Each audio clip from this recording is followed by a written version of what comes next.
kumpirmado na ang paghihiwalay ng aktres na si Bea Alonzo at ng kanyang boyfriend na si Dominic Roque.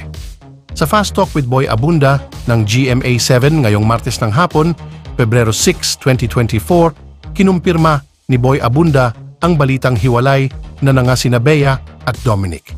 Ibig sabihin, hindi na matutuloy ang kasal ng engaged couple. Nagdesisyon ang dalawa na tapusin ang kanilang relasyon halos 7 buwan pagkatapos mag-propose si Dominic kay Bea.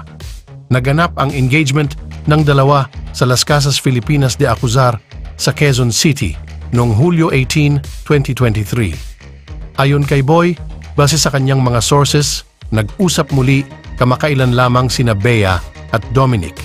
Ngunit wala raw umanong katiyakan kung magkakaayos pa sila. Ang sigurado lamang daw ay isinauli na ni Bea ang engagement ring kay Dominic. Hindi sinabi ni Boy kung ano ang dahilan ng paghihiwalay ng dalawa. Pinabulaanan naman ng mga sources ni Boy ang issue tungkol sa prenup agreement. Sa katunayan nga raw ay mismong si Dominic ang nag-alok sa ina ni Bea na okay ang prenup. Hindi raw ito kailanman naging issue sa dalawa. Wala rin daw katotohanang may magaganap na kasal sa Abril sa Tagaytay. Kung magkasundo man daw ang dalawa, ay siguradong walang magaganap na kasal ngayong 2024. Ang nakakagulat na paghihiwalay ni Bea Alonzo at Dominic Roque ay nagbigay diin sa realidad ng mga pagbabago sa kanilang personal na buhay.